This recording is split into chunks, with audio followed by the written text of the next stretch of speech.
નમસ્કાર. FY BCom semester 1 SSP વ્યક્તિગત વેચાણ અને વેચાણ કળા 1 યુનિટ 11 વેચાણ પ્રક્રિયા 3 એટલે કે રસ નિર્માણ કરવું. હવે ગ્રાહકોમાં રસ નિર્માણ કરવું એ સેલ્સમેન માટે ખૂબ જ અગત્યનું પાસું છે કે ગ્રાહકોમાં જિજ્ઞાસા વૃત્તિ જાગૃત કરી ગ્રાહકો એ વિશે વધુ માહિતી મેળવે અને વસ્તુ ખરીદવા અંગે અને વસ્તુ પ્રત્યે ગ્રાહકમાં રસ જાગૃત કર્યો. તો હવે એ રસ નિર્માણ કરવા માટે એક તો આકર્ષક રીતે વાતચીત કરવી જોઈએ ગ્રાહક સાથે, અને બીજી વસ્તુ કે એનું જે ગ્રાહકનું ખરીદ પ્રયોજન છે કે એ શું કામ વસ્તુ ખરીદવા ઈચ્છે છે એ જાણી અને એના આધારે એની સાથે વેચાણ મુદ્દા દ્વારા એમને એ વસ્તુ આપવી, એમનામાં ઇન્ટરેસ્ટ ક્રિએટ કરવો અને ત્યારબાદ એ પ્રકારે વાતચીત કરવી કે ગ્રાહકને એ વસ્તુ ખરીદવા અંગે આકર્ષણ જાગે, ખરીદ પ્રયોજનો અને વેચાણ મુદ્દાઓના સંયોજનો દ્વારા રસ નિર્માણ પ્રાપ્ત થાય. તો સેલ્સમેન અને ગ્રાહક એ બંનેની મુલાકાત થયા બાદ સેલ્સમેન માટે સૌથી મહત્વનો મુદ્દો એ છે કે એ ગ્રાહકને વસ્તુમાં રસ લેતો કરે, કે ગ્રાહકને એમાં ઇન્ટરેસ્ટ ક્રિએટ થાય એ પ્રકારે એ એમની સાથે વાતચીત કરે, ગ્રાહકનું ધ્યાન પોતાનામાં કેન્દ્રિત થાય. હવે દરેક વ્યક્તિમાં જિજ્ઞાસાની બાબત રહેલી હોય કે કોઈક ને કોઈક વસ્તુની માહિતી મેળવતો રહેતો હોય કોઈ પણ વ્યક્તિ, તો સેલ્સમેનને જે પણ કોઈ સંભવિત ગ્રાહક છે એમાં રહેલી આ જે રસ નિર્માણની પ્રવૃત્તિ છે કે એ રસમાં વધારો કરી શકે.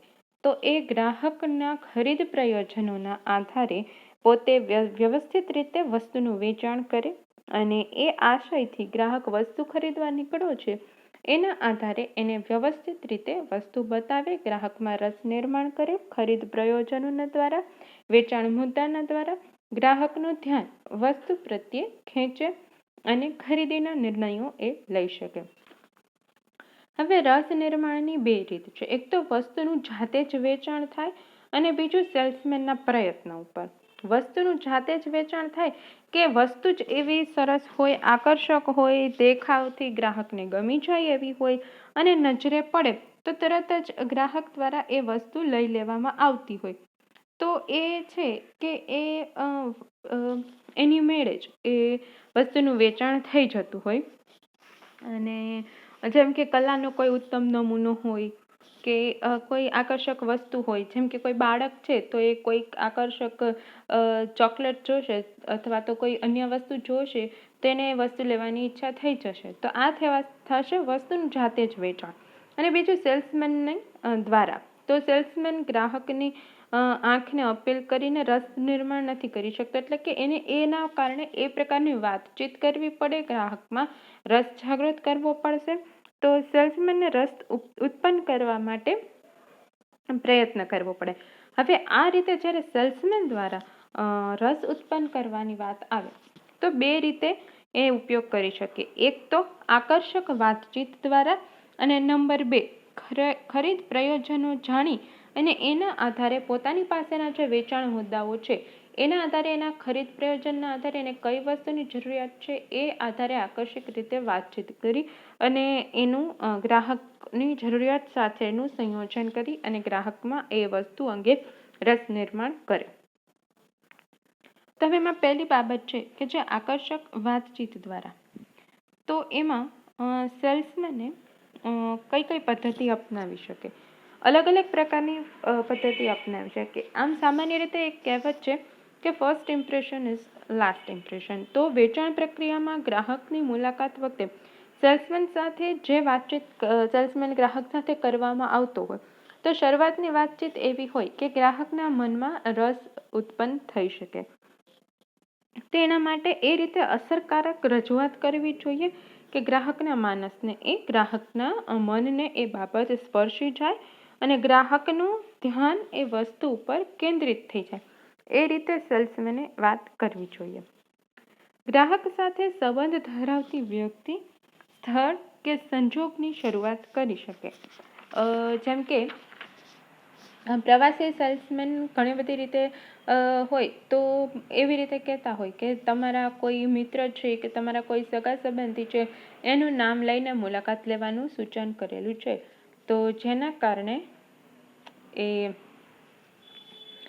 થોડી એની સાથે એ વાત કરવામાં અનુકૂળતા આવે અથવા તો એમના પરિચિત વ્યક્તિથી વાતચીત કરવામાં આવતી હોય તો એની થોડી અસરકારકતા વધુ હશે.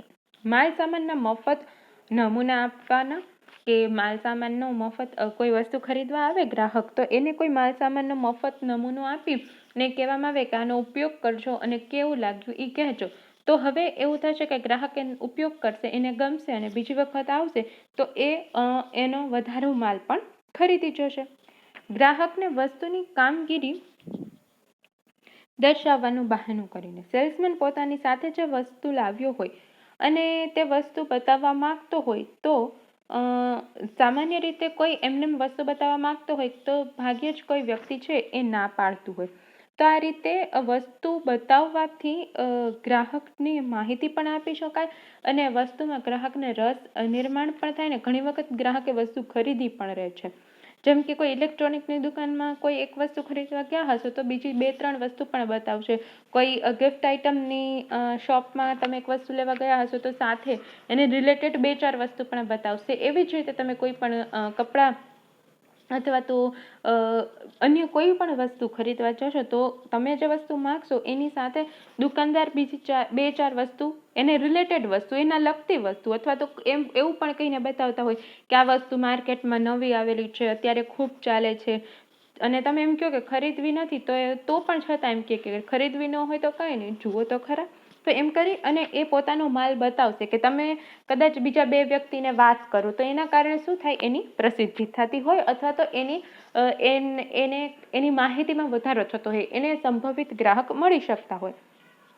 અને ખાસ પૂછપરછના બહાને સેલ્સમેન ગ્રાહકને જ્યારે પણ સેલ્સમેન સાથે મુલાકાત લેવામાં આવે ત્યારે ગ્રાહક હંમેશા જાગૃત હોય. એટલે કે સેલ્સમેન પોતાની કોઈ પણ વસ્તુ વેચવા આવ્યો હોય તો ગ્રાહક એને વ્યવસ્થિત રીતે સાંભળતો હોય અને એના જો પ્રશ્નો હોય તો એ પ્રશ્ન પણ રજૂ કરતો હોય. એટલે કે જે સેલ્સમેન છે એ માહિતી એકઠી કરી શકે અને ગ્રાહકની જરૂરિયાતો જાણી શકે, ગ્રાહકના સ્વભાવને આધારે એ વસ્તુ બતાવી પણ શકે અને ગ્રાહકને વિવિધ એના જે પણ લાક્ષણિકતાઓ છે એના દ્વારા વસ્તુમાં રસ નિર્માણ કરે, એની ગુણવત્તા બતાવે, લાક્ષણિકતા બતાવે, ઉપયોગ બતાવે. આ રીતે ગ્રાહક સાથે પૂછપરછના બહાને વસ્તુ બતાવી પણ શકે અને ગ્રાહકને એમાં રસ લેતો કરે. ત્યારબાદ છે માહિતી આપવાને બહાને. તો માહિતી આપવાના બહાને પણ સેલ્સમેન ગ્રાહકને અગત્યની માહિતી આપવા માટે વાતચીતની શરૂઆત કરીને એ માહિતી ઉપરથી ગ્રાહકને પોતાની ચીજમાં રસ લેતો કરે. જેમ કે અલગ અલગ વસ્તુ બતાવતી વખતે એ વસ્તુનો ઉપયોગ, જેમ કે કોઈ વ્યક્તિ ઇલેક્ટ્રોનિક આઇટમ્સ ખરીદવા ગયો હોય તો એની સાથે સાથે એ બીજી આઇટમ જે પણ કોઈ એવી એને લગતી વળગતી હશે તો એની પણ એ માહિતી આપશે. ઉપયોગી સૂચન કરવાને બહાને કોઈ પણ પ્રકારની રજૂઆત ગ્રાહકના મનમાં તરત જ જિજ્ઞાસા ઉત્પન્ન કરતી હોય. એટલે કે એ ઉપયોગ કેવી રીતે કરી શકે એના અમુક સૂચનો હોય તો ગ્રાહકને આર્થિક લાભ થતો હોય કે ગ્રાહકનો સમય બચતો હોય, કામની ઝડપ વધતી હોય, ખોટું નુકસાન થતું અટકતું હોય, જોખમનું તત્વ ઓછું થતું હોય તો આવી બધી ઘણી બધી બાબતોને કારણે એનું ધ્યાન કેન્દ્રિત કરી શકે. તો આવા બધા અલગ અલગ બાબતને કારણે ગ્રાહકોમાં જિજ્ઞાસા વધારતું હોય તો જેના કારણે સેલ્સમેન છે એ ઉપયોગી સૂચન કરતા હોય. હવે આકર્ષક વાતચીતનો સેવામાં કઈ રીતે ઉપયોગ થઈ શકે એના વિશે હવે પછી આપણે ચર્ચા કરીશું. Thank you.